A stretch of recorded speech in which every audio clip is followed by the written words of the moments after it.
NTPC की अगर हम बात करें दोस्तों, तो एनटीपीसी है नॉन टेक्निकल पॉपुलर कैटेगरीज। इसका मतलब यह होता है कि रेलवे क्या करता है, रेलवे नॉन टेक्निकल पोस्ट निकालता है जिसमें उसने अपनी अलग अलग कैटेगरीज बना रखी हैं, अलग अलग पोस्ट हैं उसकी, और क्योंकि वो नॉन टेक्निकल है इसीलिए इसको क्या कहते हैं, एनटीपीसी के नाम से जानते हैं। जब बात आती है रेलवे एनटीपीसी की, तो रेलवे एनटीपीसी के अंदर दोस्तों दो अलग अलग लेवल की वैकेंसीज आती हैं, एक अंडर ग्रेजुएट लेवल और एक आप कह सकते हो 12th लेवल। दोनों की अलग अलग वैकेंसी आती हैं, दोनों की बात करेंगे दोस्तों। जैसा कि आप सब जानते हो, जुलाई से सितंबर के बीच इनका शेड्यूल फिक्स था, इनका नोटिफिकेशन आना था।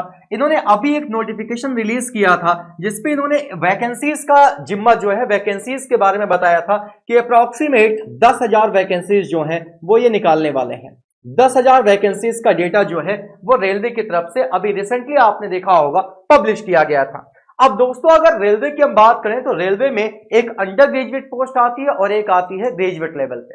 अंडर ग्रेजुएट और ग्रेजुएट लेवल में बस फर्क क्या है ये मैं आपको बता देता हूं। जो ग्रेजुएट लेवल पोस्ट है यहां पे आपका ग्रेजुएशन कंप्लीट होना मस्ट है। अब आपने ग्रेजुएशन में बीए कर रखा है, बीएससी कर रखा है, बीटेक कर रखा है, बीकॉम कर रखा है, डजंट मैटर नहीं करता। इसके बाद अगर हम बात करेंगे अंडर ग्रेजुएट लेवल की, तो अंडर ग्रेजुएट लेवल में अगर आप 12th पास हैं तो आपका बढ़िया तरीके से ये फॉर्म आप फिल कर सकते हो।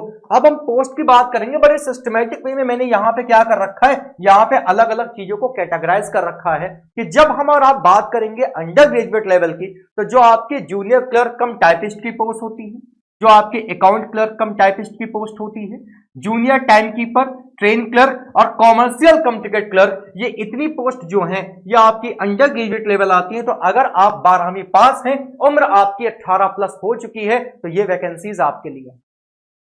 इसके बाद अगर आप ग्रेजुएट पास हैं तो traffic assistant, goods guard, senior commercial कम टिकट क्लर्क, ये बहुत अच्छी पोस्ट होती है एससीसी की। सीनियर क्लर्क कम टाइपिस्ट, जूनियर अकाउंट असिस्टेंट कम typist, senior time keeper, commercial apprentice और स्टेशन मास्टर, ये जो वैकेंसीज हैं ये आपकी ग्रेजुएशन लेवल की वैकेंसीज हैं। अगर आपका ग्रेजुएशन कंप्लीट है तो आप इन वैकेंसीज को या फिर कह सकते हो यहां पे इनके लिए फॉर्म अप्लाई कर सकते हो। तो एनटीपीसी ने दोस्तों तकरीबन 10,884 पोस्ट के लिए एक शॉर्ट नोटिफिकेशन रिलीज किया था, और वो नोटिफिकेशन जो आया था उसका अभी फॉर्म फिल होना स्टार्ट नहीं हुआ है, बट किसी भी दिन वो रेलवे की तरफ से जारी किया जा सकता है। तो हमने अभी तक ये जाना कि रेलवे दो अलग अलग कैटेगरीज में वैकेंसीज निकालता है, एक ग्रेजुएट लेवल और एक अंडर ग्रेजुएट लेवल।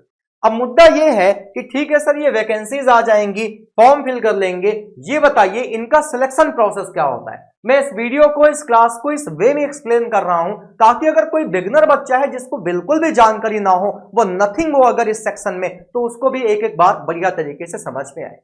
दोस्तों होता क्या है, यहां पे सबसे पहले होते हैं आपके दो कंप्यूटर बेस्ड टेस्ट। सीबीटी का मतलब क्या होता है, सीबीटी का मतलब होता है कंप्यूटर बेस्ड टेस्ट, जिसमें पहला होता है आपका सीबीटी 1, उसके बाद आपका होता है सीबीटी 2। क्या आता है, क्या नहीं आता है, कितने क्वेश्चन आते हैं, सारी बात बताऊंगा, एक एक बात को ध्यान से सुनते लगो। सीबीटी 1 पहले होगा, वो क्वालिफाई कर ले जाओगे तो आप बैठोगे सीबीटी 2 में। जब आप सीबीटी 2 भी निकाल ले जाओगे तो दोस्तों आपको बुलाया जाएगा टाइपिंग टेस्ट के लिए, या फिर जिसको आप स्किल टेस्ट के नाम से जानते हो। क्या सर सारी पोस्ट में टाइपिंग होती है? ये बड़ा कंफ्यूजन है कि सर टाइपिंग किस पोस्ट में होती है और किस पोस्ट में नहीं होती, तो ये भी मैं आपको अभी बताऊंगा दोस्तों। इसके बाद लास्ट स्टेज पे आपका डीवी हो जाएगा, डॉक्यूमेंट वेरिफिकेशन, या फिर आप कह सकते हो आपका मेडिकल टेस्ट हो जाएगा। अब दोस्तों जो आपकी परफॉर्मेंस स्टेज 1 में होती है वो क्वालिफाइंग नेचर की होती है। बेसिकली जो आपकी फाइनल कट ऑफ बनती है वो आपकी सीबीटी 2 और जो आपका स्किल टेस्ट होता है उसको कंबाइंड करके बनती है। आगे चलिए, यहां पे वही बात क्या है, वही बात दोस्तों आपकी हिंदी में लिखी हुई है। आगे चलिए,